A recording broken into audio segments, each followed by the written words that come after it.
Hello friends. हम हर Sunday आपके लिए एक नई हॉरर स्टोरी लेकर आते हैं। उम्मीद है कि आपको हमारी ये स्टोरी पसंद आएगी। अगर आपको हमारी ये स्टोरी पसंद आई तो हमारे चैनल फनी संडे को सब्सक्राइब करें और बेल आइकन को प्रेस करना ना भूलें ताकि आपको हमारी हर आने वाली वीडियो का नोटिफिकेशन मिलता रहे। आर्यन एक 17 साल का होशियार लेकिन बेपरवाह लड़का था। आज उसका जेईई एडवांस्ड एग्जाम था।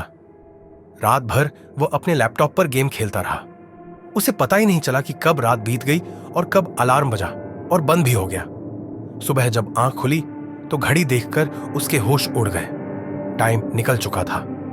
वो हड़बड़ाते हुए उठा, ना नाश्ता किया ना जूते के फीते बांधे।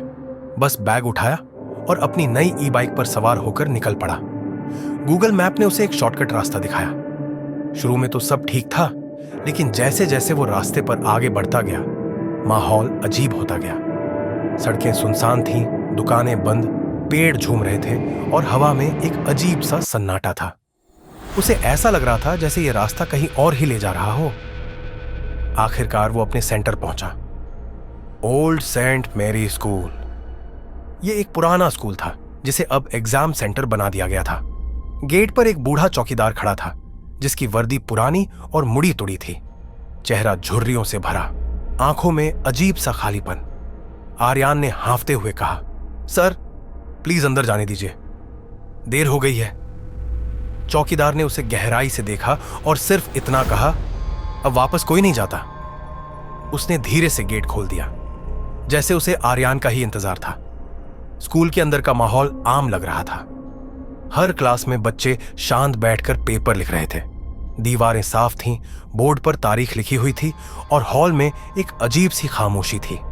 लेकिन उस खामोशी में कुछ अस्वाभाविक था। आर्यन तेजी से अपनी क्लास में पहुंचा।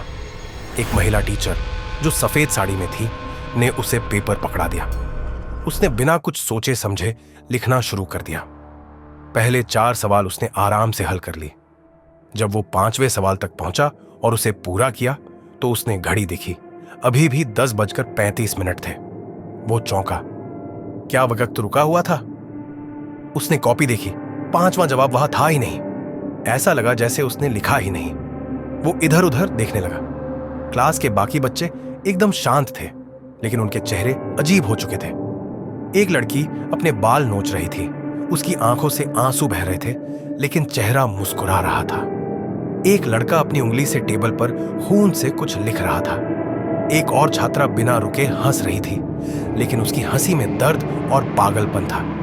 आर्यन ने डर के मारे टीचर को देखा और चिल्लाकर कहा, मैम कुछ तो गड़बड़ है। लेकिन टीचर बस उसे घूरती रही, फिर धीरे धीरे मुस्कुराई। एक ऐसी मुस्कान जिसमें कोई इंसानियत नहीं थी, सिर्फ एक ठंडापन, एक सूनापन। तभी अचानक क्लासरूम में धुआं भरने लगा। बदबू इतनी तेज थी जैसे कोई जलता हुआ शरीर हो। एक लड़का अपनी सीट से उठकर चीखा, मुझे बचाओ! और उसने अपनी टी शर्ट फाड़ दी। उसके शरीर पर जलने के निशान उभरने लगे।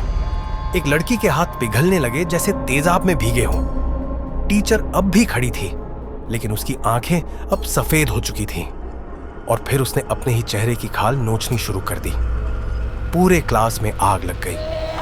बच्चे चिल्लाने लगे, कुछ सीट से उठकर इधर उधर भागने लगे, लेकिन दरवाजा बंद हो चुका था। एक एक करके सब जलने लगे। उनकी चीखें पूरे कमरे में गूंज रही थीं, और फिर वो सब राख में बदल गए।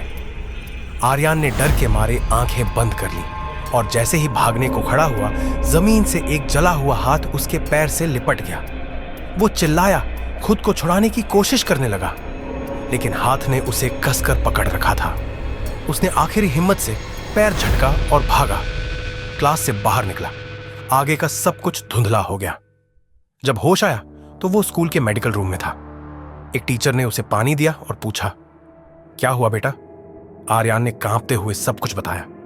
टीचर का चेहरा सख्त हो गया। उसने धीमे से कहा, तुम तो उस क्लास में गए ही नहीं। वो क्लास तो पिछले 5 साल से बंद है।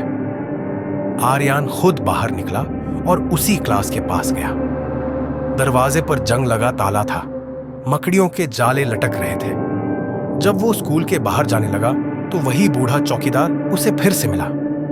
आर्यान ने कांपती आवाज में पूछा, यह सब पहले भी हो चुका है? चौकीदार ने गहरी सांस ली और नीचे देखते हुए कहा, कई साल पहले एक लड़के ने मजाक में क्लास में पटाखे जला दिए थे। आग लग गई, 40 बच्चे और एक टीचर जलकर मर गए। तब से वो क्लास बंद है, लेकिन हर साल कोई ना कोई उस गलत क्लास तक पहुंच ही जाता है। आर्यान की जान बच गई थी, लेकिन वो दिन उसकी जिंदगी हमेशा के लिए बदल गया। अब वो हर बार किसी भी दरवाजे को खोलने से पहले 2 बार सोचता है।